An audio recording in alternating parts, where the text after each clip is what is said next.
Hello, world. Welcome back to the Ignited Fortitude podcast with Bobby and Steve. We're trying something a little bit different here. Like, we want to be a little more comfortable. It gets kind of, those stools we sit on kind of hurt our butts sometimes. So tried to use what we had to make it a little more comfortable. Yeah, so if you're watching, we've probably switched it up. It was like the third time we switched it up. I don't know. It's kind of something different. You know, after 45 weeks, it's nice to change it up. Yeah. I like this, though. No, it's cool. I'm way more comfortable. So don't fall asleep, though. I might. It's been a long day. So we have an announcement that we're going to make at the end of this podcast, something that we've been talking about, praying about, and if you guys want to know what it is, stick around. You got to listen to the end. Yeah, I got to listen to the end. We'll try to make it short because I think we're both kind of tired anyways. But yeah, so we're going to continue today going into Ephesians 4 and with the Armor of God series. And I like the way it's read out of the New Living Translation. All right, so the section that we're going to cover is Paul says, "Therefore I, a prisoner for serving the Lord, beg you to lead a life worthy of your calling, for you have been called by God. Always be humble and gentle. Be patient with each other, making allowances for each other's faults because of your love. Make every effort to keep yourself united in the Spirit, binding yourselves together with peace, for there is one body and one Spirit, just as you have been called to one glorious hope for the future. There is one Lord, one faith, one baptism, and one God and Father of all, who is over all and in all and living through all." Right. And I think the thing that, stands out, right? Like, so, we talked about it, the first 3 chapters is all doctrine, this is what happened. This is why you're, why you have eternal life. This is, how you were saved. You were saved by grace through faith. Now it wasn't of works. And, let's talk about, what God did and how much he loved you. And, Paul is praying for the believers and, through his prayers, it's like, hey, we just want, like my prayer for you is that God would give you and grant you that understanding of knowing him and his fullness and his love. Right. And then now, the next, chapters 4, 5, and 6 is all about application. Like, how do you apply this to your life, and what does it look like to live a life, of being in Christ? You know what I mean? And I think, some of the things like, it's funny because we were teaching with the little kids today. It was going through the letters of Timothy and Titus. It's just like small, like summary of what he was telling them. And I was telling the kids, it was small. I don't know why this weekend was just so light, man. But like first service, we only had 5 kids. You know what I mean? And yeah, dude, it was crazy. And you're talking about like 7th through 6th graders. And then the other rooms were a little bit lighter in the morning, and even the kids were like, man, there's just like a little bit of us, and so. Well, I noticed last night, even at church on Saturday night, it was like, man, it's kind of dead in here. Yeah. I don't know where everybody is. I feel like I'm missing out on something. Was that FOMO, fear of missing out? Yeah, something like that. So I was talking to the kids, and I'm like, hey, you know what? Let's like look at what Paul was writing to, what he was writing to Timothy and Titus, and who are they? And, Paul, tells Timothy, hey, you know what? Preach the word. Like he's telling him, like at the end of all these things, like you need to make sure that you are preaching the word, so I have the kids there and I'm like, hey, there's only 5 of you guys. What do you think, what would be some things that we could do to bring people in? You know what I mean? Like, and how we had the fair last week, the carnival was here in town. Or the fair. And, I was like, did you guys go to the fair? And all the kids were like, yeah. And I said, how many people were at the fair when you guys were there? They're like, oh, there was like hundreds of people when they were there. And I'm like, you think if maybe we get like some bouncy houses here and, maybe we have, because the summer's coming, like we just have like water gun fights and doing all that other stuff. Like, you think that would bring more kids in? They're like, yeah. You know what I mean? And just like talking about like, what is something, you know what I mean? And thinking like, how do we get people in, And I said, what if we had, ice cream all the time. And they're like, yeah, you know what I mean? And of course they're going crazy like that, and it's like, okay, we can do all those things and get people here, but what are we giving them? You know what I mean? Like, what are we supposed to be responsible for? And it's like, yeah, they came to church, but what did we accomplish? Like, what did we do? What's the whole purpose of coming to church? You know what I mean? And then telling the kids are like, well, it's about Jesus. Like, so if we just try to get people here for the sake of getting them here, are they getting the lessons and being taught about Jesus, or are they only here because of, the the benefits of coming because of what you're going to get. Yeah, it was just like when we did that pizza party in the high school youth group. Remember the first of the year? Yeah, and we told the kids, like, yeah, invite your friends from school. We had a ton of kids here, free pizza, of course, like, and then it was like a few minutes of the word, and then it was like all those kids left, and our normal group showed up again the next week. Yeah, We had every now and then we had a couple of them show up again, but none of them stuck around. But I mean, I think that is what's important, is learning the word, right? Like and when people understand that, I think it's hard to put into action, like bringing people to church and having them make a commitment to continue coming, right? Like that's what we've been talking a lot about with like fellowship and like what the church is supposed to be. But how do we play that out, right? Like, I think what it comes down to is relationship, right? Like that's, and I told you earlier this week, like I was listening to Seeking Allah, Finding Jesus. And when Nabil Qureshi finally made a Christian friend who actually showed that he cared, that's when it started changing his life, right? And it still took years, but that's when it started changing his life. So it's about making those relationships, guys. And, reading what Paul says here, it's a lot of relationship stuff. Well, yeah, and like, how are you in those relationships? You know what I mean? And like, what is your responsibility? You know what I mean? Like, if you're thinking like, hey, we just need to get people, this is something that we've been talking about a lot. Like, hey, let's just get people to church. Right. Like, yes, you know what I mean? Because guess what? Like, we all have an understanding of what's going on, what's being said. You know what I mean? And so, like, if we're looking for a church, like, let's just talk about some of this stuff, right? Like, a lot of people will get frustrated at all kinds of different churches, right? Like I know there's a church right now in town that there's a guy that shops at a grocery store, knows that I'm a pastor, and always wants to talk to me about what's going on at his church and why he was leaving. Like him and his wife left, and they left for silly reasons why they were leaving the church. Some of the reasons why they wanted to leave, and it's like, really? Like, that's why you wanted to leave this particular place? And it's like, no, and you know what? Luckily, we live in a community that has lots of churches. That's a good thing, but it's also a bad thing, because when you have issues, it's easy for you to just bounce. Right. You don't deal with them. Yeah. You don't deal with the issues. And like, how are you going to ever make allowances for people's faults if you just don't ever talk about it? It doesn't go your way. So guess what? You're putting go somewhere else. Yeah, I'm just going to go somewhere else. You know what? I don't like the way that they do those things, so I'm just going to end up going. You know what I mean? And it's like, when you think of what's going on at, like, let's say if you're a person that's listening and you think about like your frustrations at your church, you need to ask yourself, like, what is the whole purpose of me coming to a place, right? Because we talked about it before. You need to be the church, not go to church. Mm-hmm. Like, that should be your mindset.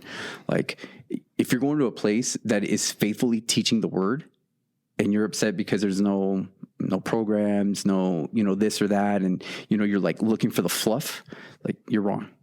Because the most important thing should be that the word is being taught faithfully. That should be anything else. Like, if you go to a church that, like, oh man, we have all these activities and we go out to do all these things and we have this stuff and we have the, like, okay, but you're so busy. And I wish you would have listened to the podcast with Chuck Swindoll. So like, if you're listening to this in real time, like today's May 15th. Like, if you're listening to this in real time, look for Insight for Living. Chuck Swindoll, he's going through a series, on the Church Awakening, and it's like a 9-part series. So just go back to him talking about the church.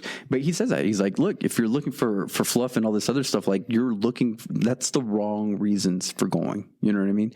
And it's a great call to, what is your purpose, and here we go, right? Like, what is our calling? You know what I mean?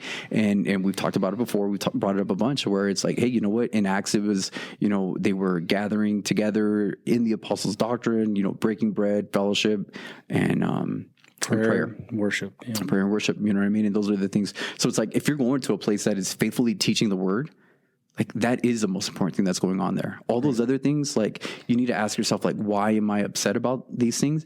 And then how can you decide to handle those things on your own. Like, we talked about it, like, hey man, we got a group of guys together and we just wanted to try something different in order to fellowship. And it wasn't like, we got together and we were throwing axes and we were having food and we were fellowshipping and we were talking about everything was, of course, it ended up being centered around the Lord, right. You know what I mean? But as we build those relationships, and guess what? Like, you're going to be able to have somebody else that's there for you in the time of need. Because ultimately, right, that's what we're supposed to be doing. We're supposed to be helping people have that strong walk, not giving up on the faith, standing strong, standing firm in what they believe in, and not veering from that. Right, and I think one of the important aspects that I'm pretty sure we've talked about it is like, hey, what are you called to do, right? Like, so when that whole fellowship thing was put on both of our hearts, I know really on mine, and I was just like, Bobby. So it was kind of on yours too. But it was like, that was like a calling for us to do something, right? Not to complain about, oh, well, there's not enough fellowship here. It's, well, what can we do to create that fellowship, right? And even if you're called to be, if you feel called to be a pastor, right? Like, okay, just because you're called doesn't mean it's your time. Oh, yeah, for sure. We talked about that before we even started recording, was like, the difference between Korah and David, right? Like causing division within the church, saying, you're not doing it right, I can do it better, or waiting for your turn, right? Yeah. When God's going to move things and make things happen, that's what you're supposed to do. Just be faithful, right? Trust and obey him. That's what Bay Forest told us. Trust and obey. Right? Yeah. Like when you look at, it's funny, like my Bible studies lately, almost every chapter that I look at, I'm like, yeah, if you just trust and obey, like there it is. Right. Like, and I went on with Christian Motorcyclist Association at Douglas today for an opportunity to speak at a church there, not me, but other people within CMA. And it's funny, the teaching was, the command is given, go, right? Mm-hmm. Like so many times, I think he said that go is like in 1,700 verses or 1,300 verses in the Bible, right? Like go, that's the command that's given, go, just obey it, right? Like obey what the Lord is telling you to do.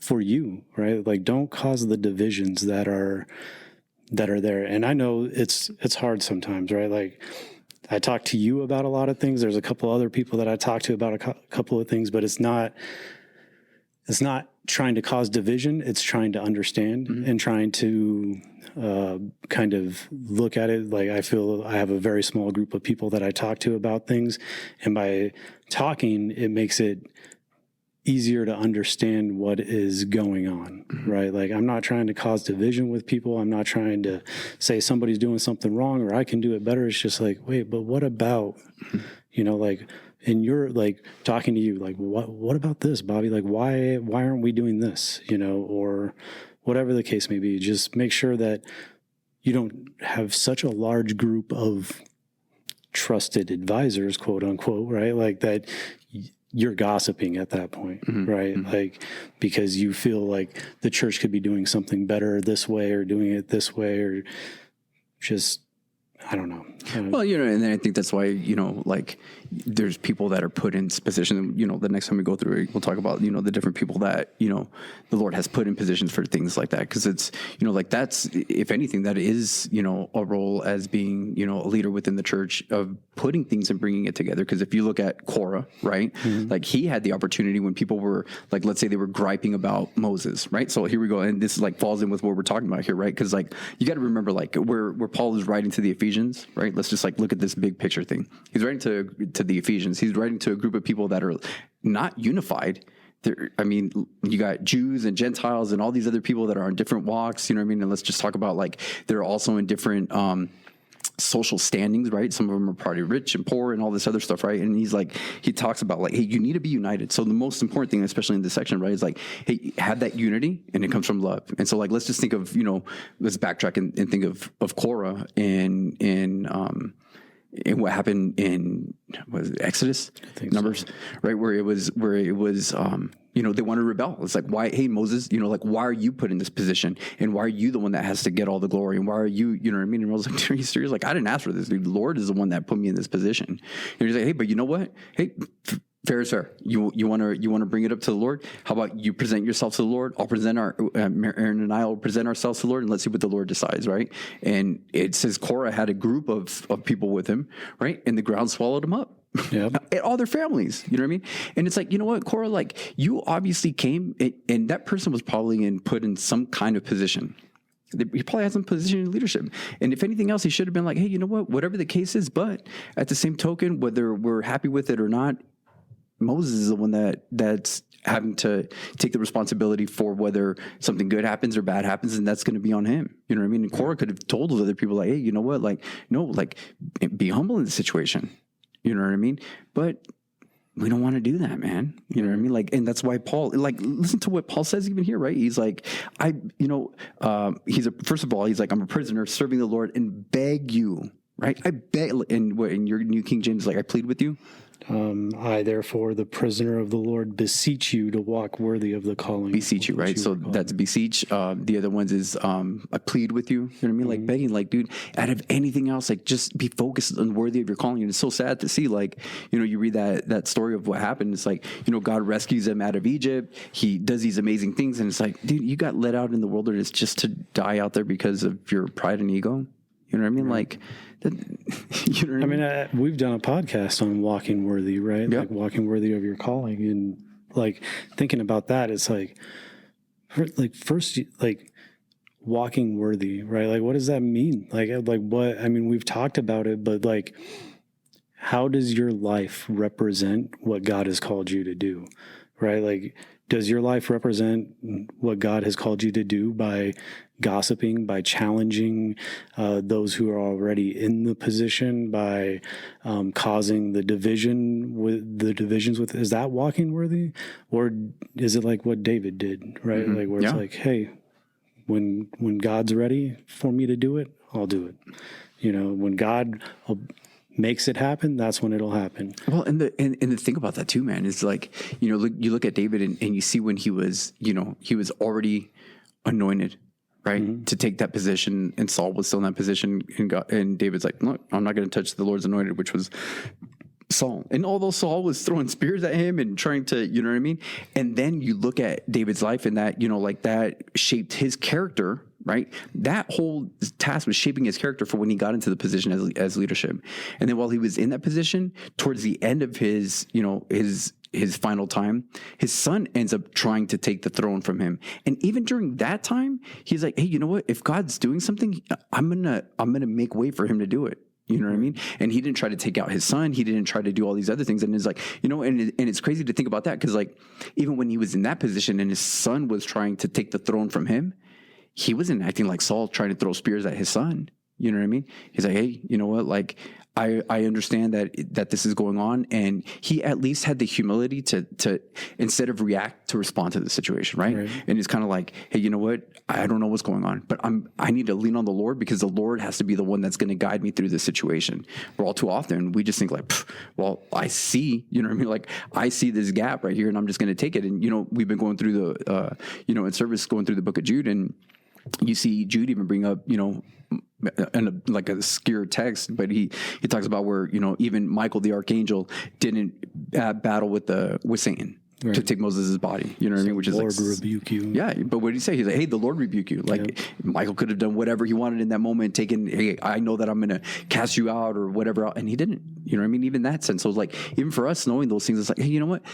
Whatever's going on, let the Lord take care of that situation. Your obligation is to walk worthy of that, and guess what? That situation, when you're walking worthy, isn't always going to be flattering. It isn't always going to be easy. I mean, look, Paul was walking worthy, and where's he at? He's in prison. He's in prison. That's one of the things I was thinking about as you were talking about David, was like the life of Paul, talking about walking worthy, right? Like he, I think Paul gets a bad name for, especially in the secular side, right? Where people are like, he just wanted to like make himself known, and like, because listening to the Seeking All of Finding Jesus, there was a lot of talk about Paul in there. And it's like, no, like Paul was already pretty high up within the Sanhedrin, right? And he didn't chose, God chose him, and he was faithful to that. He trusted and obeyed that. And it took him years to get to where he started his ministry, right? And I think it was like 15, I think. And even then, when he went to those places, he didn't go in there and expect them to take care of him. He went there and took care of himself while teaching them the word, right? Like that was the first thing that he was going to do, is go in and share the gospel. And it's just crazy to me to think about how that is. And I always try to like keep that in the back of my mind. Like it took Paul 15 years to start his ministry, right? Like that's a long time. Mm-hmm. It's a long time to wait, in God's timing for your ministry to start. And it obviously all worked out, but right. I just try to imagine, like, I know me, like, I'm not patient at all. Like, mm-hmm. I'm like, I want it now. Like, what do you mean I got to wait? And like, no, I want it now. I want my motorcycle now, babe. Like, I don't want to wait, like those kind of things. Like, it's amazing. And I think that's part of where we go wrong, right? Like, okay, you might have a calling to be a pastor, to be a counselor, to be a youth group leader, whatever the calling is, you might have that. Getting married, getting married, anything, right? Like whatever the Lord has called you to do, like, but are you rushing it? Like, are you trying to make it happen so quick that you're compromising, or you're not walking worthy at that point, right? Like you're doing something that you're trying to make it happen, mm-hmm. right? Like, well, you're doing it in your own strength, right? And so, like we've talked about it before, the opposite of faith is not, doubt. The opposite of faith is sight, right? And It's like, oh, I see it, I'm going to go get it. You know what I mean? And it's like, no, you gotta, and, we talked about it, and one of the things that we talked about it before we started recording, like how this section like fits very perfectly with 1 Corinthians 13, right? Where he's talking about like, hey, love is patient, love suffers long. It says love suffers long and is kind. You know what I mean? Why? Because when you're in a season of being like in a season of suffering, right? In a season of being impatient because you're just like waiting for whatever, you know what I mean? You're not going to be kind. You're not going to be loving. You know what I mean? You're not going to be thinking about other people. Right. Think about it. Like, and we've addressed it before. Like, if somebody's drowning, right, what do they want to do? They're willing to pull somebody else down in order for them to come up afloat. Right. And so a lot of the times that's what we end up doing, in marriage counseling. That's the illustration that I give when, couples are arguing. It's like, look, this is what you guys are doing to each other right now. You know what I mean? Instead of like taking a step back, listening to what your spouse is saying, and then trying to understand what it is that they're saying to meet them there, and then not just trying to pull them down so that you can get, the upper hand, but really trying to lift that other person up and recognizing, what, I was wrong in this situation, and I probably should have, taken, you know what I mean? And then we start, figuring out how to address whatever the situation is, and we don't, but that takes humility. It takes humility to admit the fact, like, hey, you know what? Maybe somewhere in this, I messed up. Maybe somewhere in here, like I didn't communicate properly. I had a role to play in it, and if you always seek that in any situation that you're in, if you always seek that, like, hey, you know what? Somehow this could have been avoided. You know what I mean? Like, even with our kids, you know what I mean? Like, let's think about that. Because as parents, we think like, hey, I told you that was going to happen. I told you, you know what I mean? It's very easy to do that. But at the same token, it's like, you know what? Maybe I should have spent a little bit more time telling you why that was going to happen, as opposed to it's just going to happen. Right. You know what I mean? Like, I should have probably, taken that time. And when you humble yourself, then that's when you can see that person's going to open up and not try to defend themselves. Right. Cause that's the problem. You know what I mean? And you talk about right here, like his whole section, his whole desire right here is for this church to be united. Right? To be united. And, when you look at Jesus's, his final prayer before, he was getting ready to be crucified, what was his biggest prayer? Like, God, keep them united, keep them, united by your word and all these other things. Like, that was Jesus's whole desire for the church and for the disciples that he was praying for, not just for, the 12 or the 11 at the time, but for us also, that we would be united and not divided. Right. You know? And so, just like, let's just walk through some of these things that he says, lead a life worthy of your calling, for you have been called. Here's the thing, right? Here's the biggest thing, right? You've been called by God. So the responsibility isn't like, if I task you and I say, hey, Steve, can you go and do this? Like, you are going because I've asked you to do it. Our biggest frustration with our kids is when we ask them to do something and then they completely do it the wrong way. Right? It's like, look, I asked you to do it. It wasn't you doing it on your own. I wanted you to go in, whatever it is, and it's like, that's what God is doing for us. Like, don't forget that. Like, I'm going and living a life, not because I chose it, right? Not because I did the work so that I could boast about it. Man, I did it because God's the one that had called me out to do it. Right. And then you just talked about it with that servant, right? To go. Right. God's the one that told me to go. Yeah, he says it all the time. Go. Said it to the big one that really stuck with me was the Abraham with Isaac. Mm-hmm. Go to the mountain that I direct you to sacrifice your son. Mm-hmm. And it was Abraham's only son. And he's like, yes, sir. And goes, right? Like, that's what, and then the Lord was faithful and said, okay, here you go. Here's a sacrifice. Here's a lamb, right? Or a ram. Mm-hmm. Here's the ram for you to sacrifice. And it's, I don't know, it's about trusting the Lord, right? Like, but how do you trust somebody? Anybody, let alone the Lord, right? You have to be in relationship with them. If you're not in that relationship, then you're not how can you trust, right? Like, if somebody comes up to you on the street that you don't know and just says, hey, go here and do this, you're going to be like, yeah, all right, bud. Right? Like, but if you're in relationship with that person, if somebody comes up to you and is like, hey, go do this, and that person's your friend, that's person, them intimately, you, even if it's not intimately, but you know them well, you're going to be like, okay, let's go and go do it. Right. You have to have that relationship. If you don't have that relationship, it's not going to happen, right? There's no trust there. Well, and that's why a lot of times, right, we don't want to do the things that we have been called to do, and we don't do it in the manner that God has called us to do it, right? We want to do it our own way. Oh, okay, I'll be, here we go. Like, right? Like, let's think about the biggest thing, right? The biggest relationship would be in a marriage, and it's so, like, being on this side of things, man, it's so, like, nothing breaks my heart more than to see marriages fall apart, especially when they're not seeking counsel, they're not coming in wanting to get the help from what the scripture says, you know what I mean? And it's like, dude, you have been called to your spouse, right? To represent, hey, guess what? Like, a marriage represents Jesus's love for the church, relationship to the church. That's what our marriages represent. We've been called to that. You know what I mean? And you've been called to that relationship that you have, especially if you're in Christ, you've been called to that. And it's, to handle that any other way is to not trust God. You're trusting in yourself. You're trusting in, there again, you're not walking by faith, you're walking by sight. So it's like, oh, you know what? No, but look at how this person's treating me. Look at how my spouse is doing X, Y, and Z. And it's like, be focused on what you're supposed to be doing. You know what I mean? Like, that calling is yours. You know what I mean? And here's the thing where God guides, God provides, you know what I mean? And so what? So what if you're the one that has to say sorry all the time? So what if you're the one that has to, do the first steps? Let God do that in you. You know what I mean? Hey, guess what? Obviously, God is chiseling things out. Hey, you have relationships with people within a congregation or whatever the case is. Hey, those people have been put into your life to help sanctify you. You know what I mean? That's what I tell my wife, like, you were put in my life to sanctify me.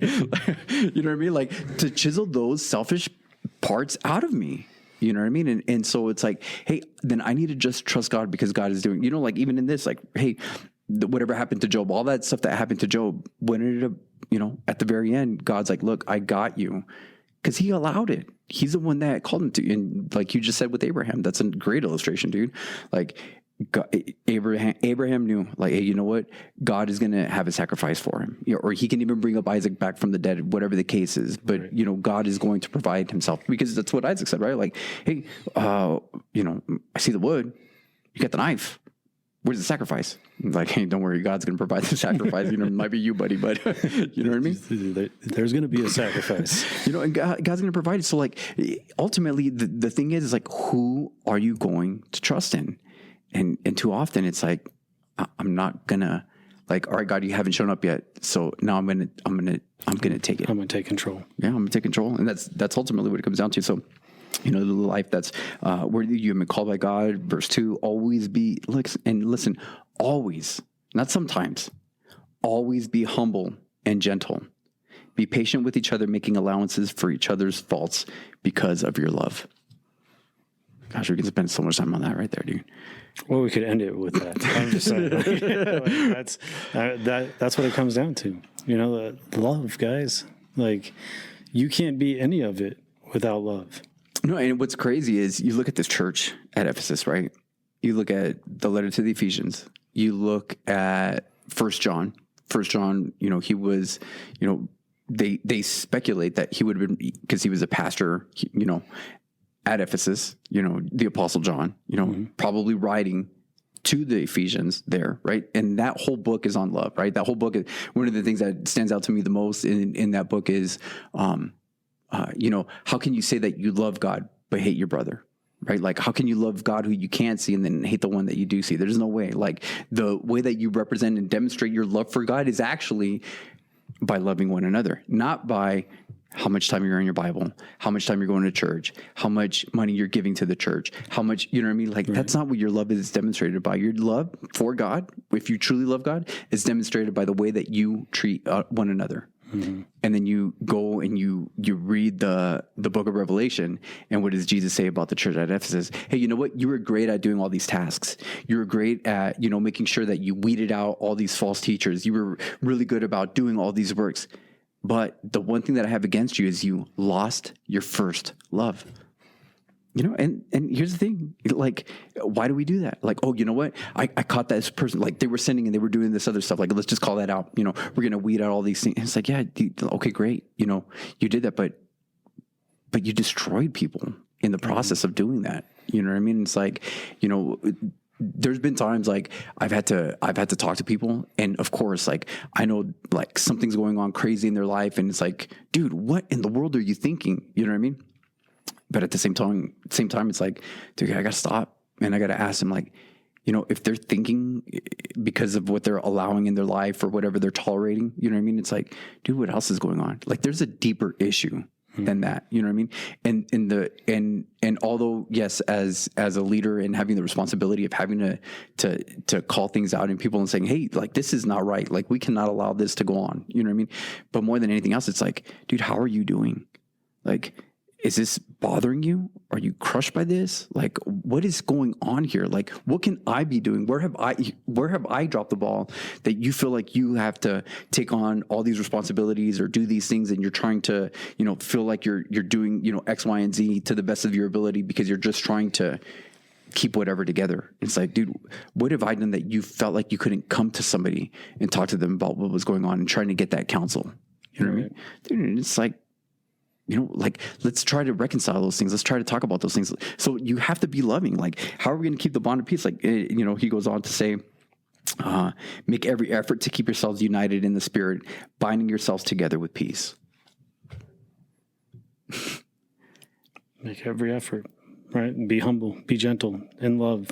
Allow for people to make mistakes, right? Like, I think that is, when you look at the church from the outside, right? Like, that is like the biggest complaint of non-Christians is the quote unquote hypocrisy, right? Mm-hmm. Like, but then, like, you get inside the church, and you know what's even worse is when Christians are being hypocrites by not being there for those who have fallen, who have made mistakes, who have sinned in some way, right? Like, why aren't you, like, you cast them out, right? Like, then we get into all that church hurt that happens, right? And the love isn't there, right? Like, you got to have that love to be able to come alongside somebody, like, to see somebody who's gone through something similar to myself, right? Like, if, for instance, and this is just an example, like, thinking about my testimony and what I've done in my life, you know, seeing another man who's cheated on his wife and wants to make it work, and the hurt is there, the repentance is there, that he wants to make it work, but to see the church not that I have seen this, but to see people who won't, because like, no, he messed up.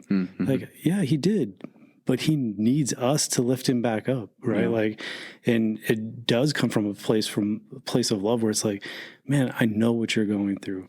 I know the pain you're feeling. I know how you think that how everybody you feel is looking at you, and you know, and vice versa. Like, I know my wife feels the same way when she hears about hurt within where a husband's cheated on the wife and the wife is just broken, right? Like, I've seen my wife come to tears over stuff like that.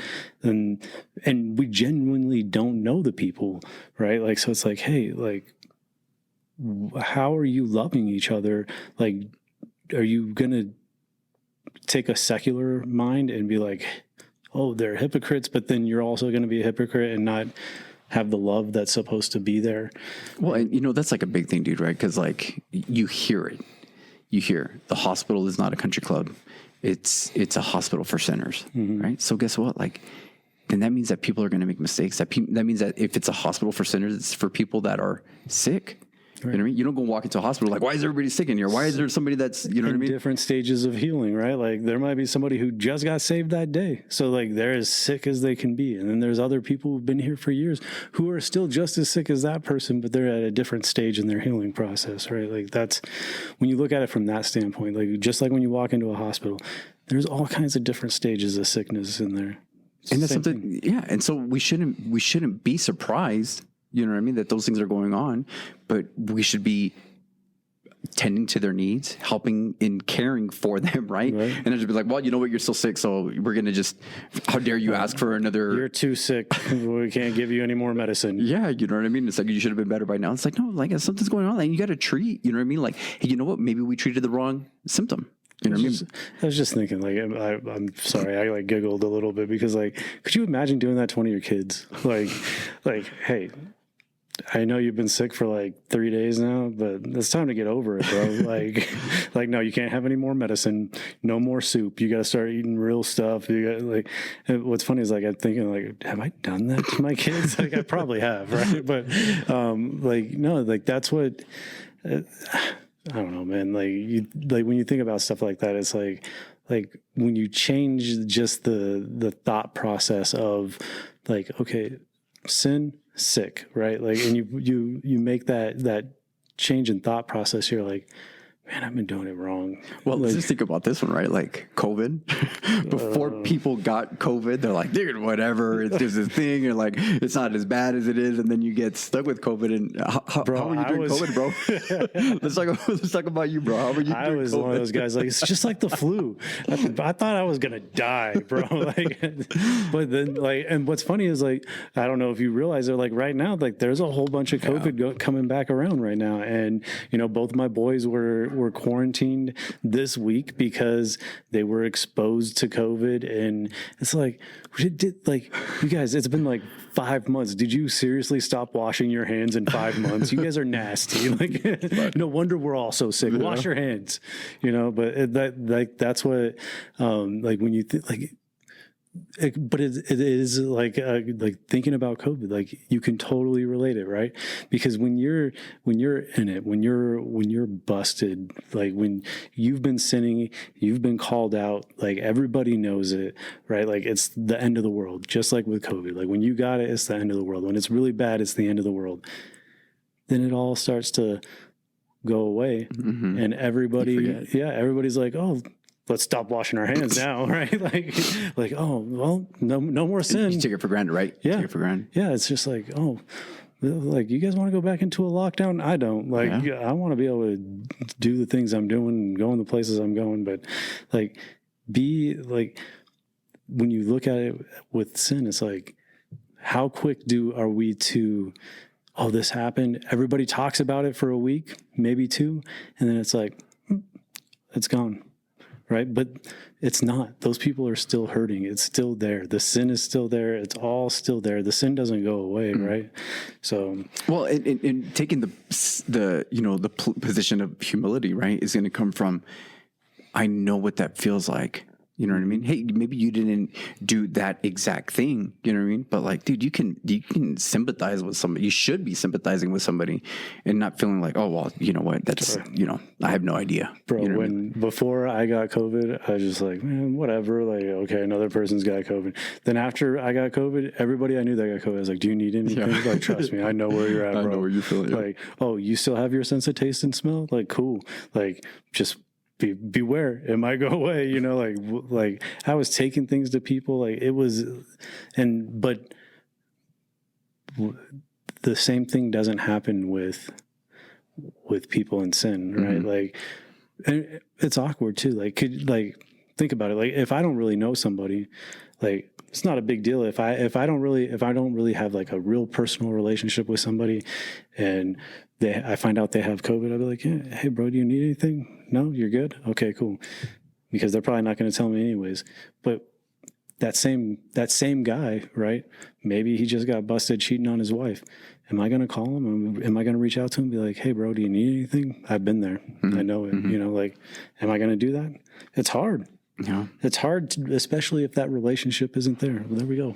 Gosh, dude, you're like, you must have been listening to my wife talking to you, because seriously, like the exact situation. It's like, I don't have a relationship with that person. Like, I feel like I'm supposed to be doing something for the individual, and what do I do? But like the biggest thing like that irks me is like, this is the exact place where I know that the church ends up dropping the ball. Right. And it's like, how am I supposed to do? I don't, you know what I mean? And I think know we're having the same conversations with our wives. Yeah. Because like, that's exactly the same thing with me and my wife has told me, like, I feel like I should be reaching out to this person. I should be talking to this person. I know what they're going through. Yeah. And she's like, but I don't know them. I don't have a relationship with them. I've said hi to them. I've said a few things here and there, but like, how do you go about doing that? Right. Like, and that is like, we've talked about it. That's where like the church drops it, right? Like, because you get to the point where it's like not a thought anymore, and you still have people that are hurt, but it's not a thought anymore. So let's just move on. And more than likely we move on without those people. Right. Yeah, like, that's what happens. Yeah. Yeah. And that's hard, man. And that's, guess what? It's not loving. It's not loving at all. It's not loving at all, man. So, for there is one body and one spirit, just as you have been called to one glorious hope for the future. And I think just even think about that, like, dude, when people are hurting, like, when I stub my toe, my whole body is affected by it. You know what I mean? When I stub my toe, my whole house knows. So it's not just my body. Like, so the whole church knows then. You know what I mean? But even think about that. Like, like if something happens to you, you know what I mean? Like, your whole body has to compensate for that. Like, dude, when I hurt my back, you know what I mean? Like, yeah, my whole body is trying to compensate for that and trying to adjust and do all those other things. And, that should be the same approach that we have when somebody's hurting in the church. The same situation, right? Like that we're talking about, like when something is going on and somebody is, like, hey, whatever, a family member or whatever whatever the case is happening. Dude, I had to text somebody today because, they serve, with me in children's ministry, and they had been here. They were going through a surgery procedure, and some stuff was going on. And like every day, it's like, hey, you should text them and see how they're doing. You know what I mean? Text them and see how they're doing. And it's like, dude, I wake up so early in the morning that most of the time, like when I think about people, it's super early. So it's like, okay, I'll wait till later.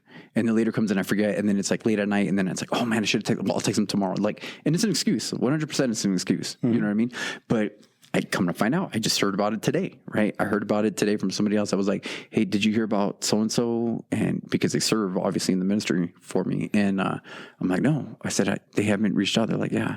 And they're also not coming back to church. And I'm like, oh. And I'm thinking, you should have reached out. You should have said, it's probably, you know what I mean? All these other things are going through my mind, you know what I mean? But it's like, dude, like in those situations when people are going through certain things, like we should take the same approach, like, hey, how are we going to be there for people when they're in this time of need? And dude, like, that's the thing. It's like sometimes, and wait till you listen to that podcast with Chuck Sindel. It's like, we're so busy about operations that we neglect all the things that we're supposed to be the actual things that we're supposed to be responsible for doing. Like, he's not here like, hey, make sure that you grow the biggest church that's got all these, you know what I mean? He's not saying that. He's not saying like, hey, you got the biggest church on the block and you make sure that you guys have all these activities and make sure that everybody's tithing a certain amount and make sure that, dude, that's not what he says here. No. He's like, hey, you know what you guys are supposed to be filled with? You guys are supposed to be filled with humility. You're supposed to be filled with gentleness, patience, being there for one another.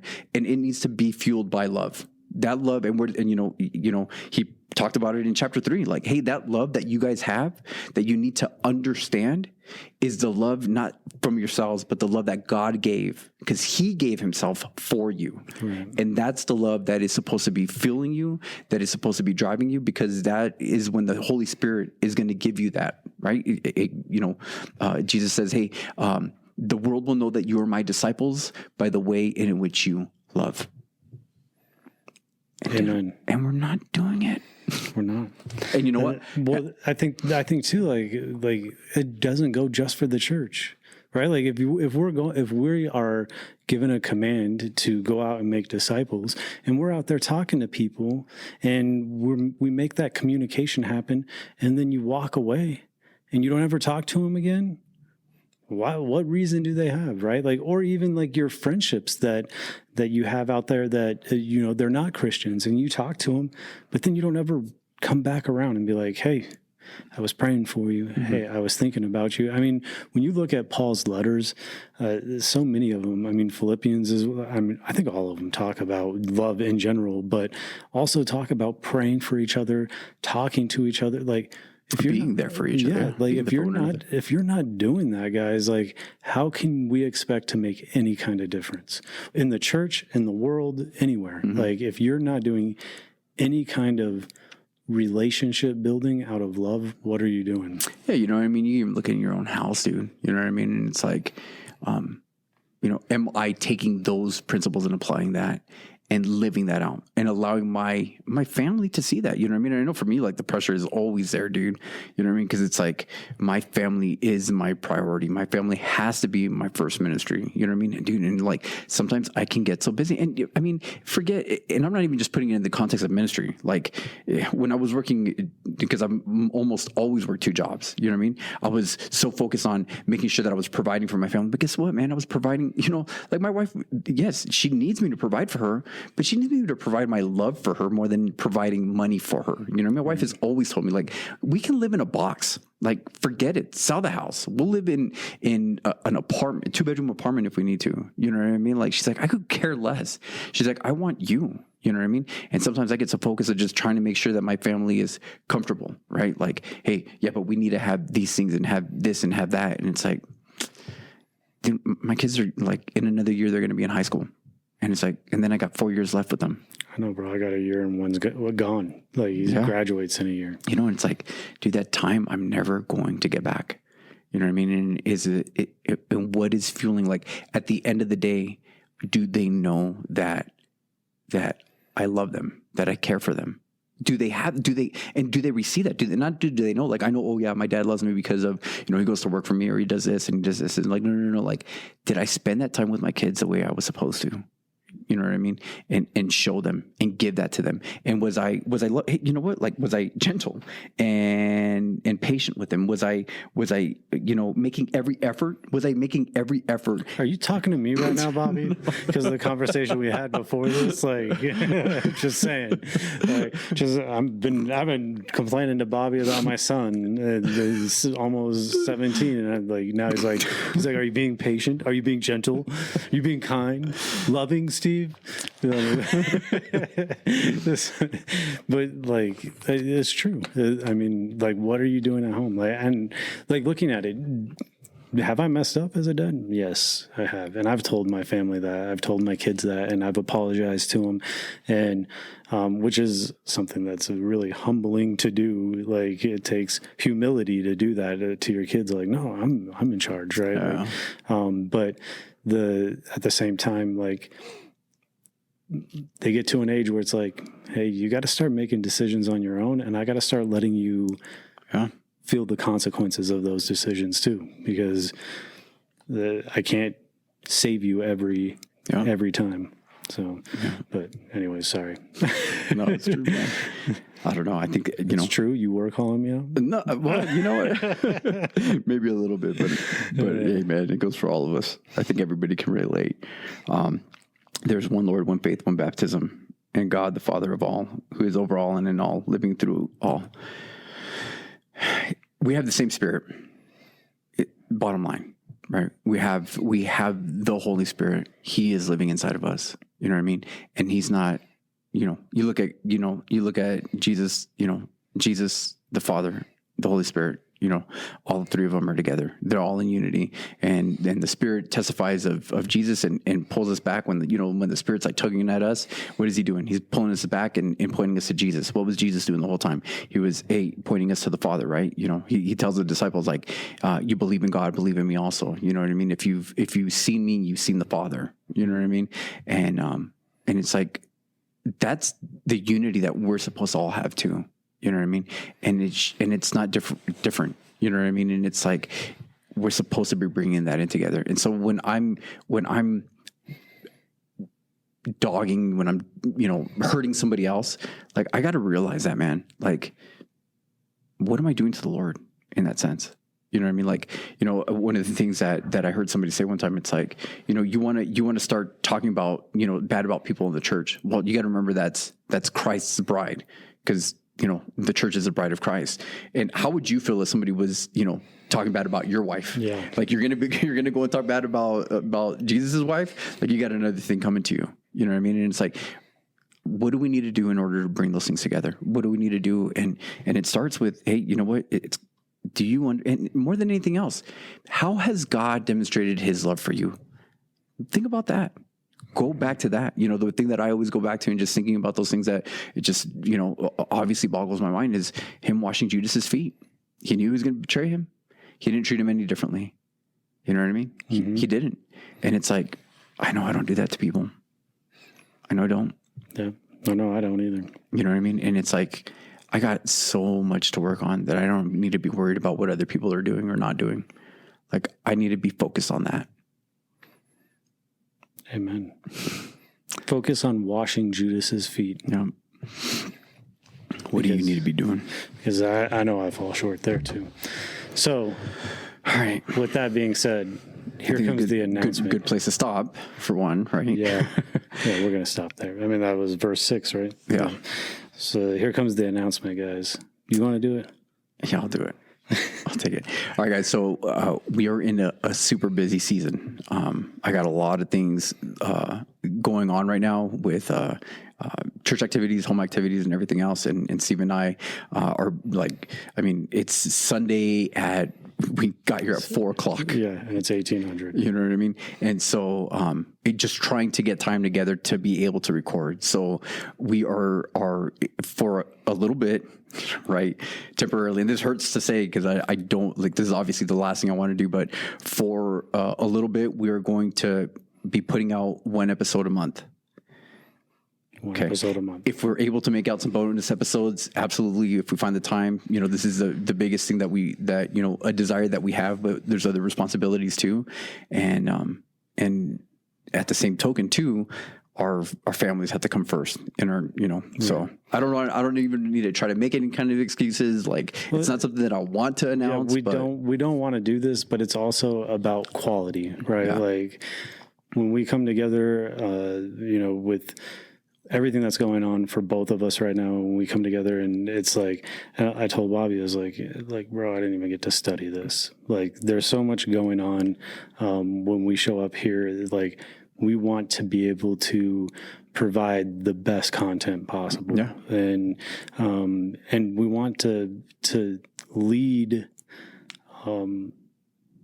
like God-centered content, not just us coming together and talking. We could do that all day long. Mm-hmm. We do it every Thursday. We just sit down before youth group and record what we talk about then. But that's not what we want to do, guys. We want to have a real path that and guided discussions about God-centered content. Mm-hmm. So One a month. Yeah. So for right now, it's going to be one a month. And if we can throw out a bonus episode, absolutely we will.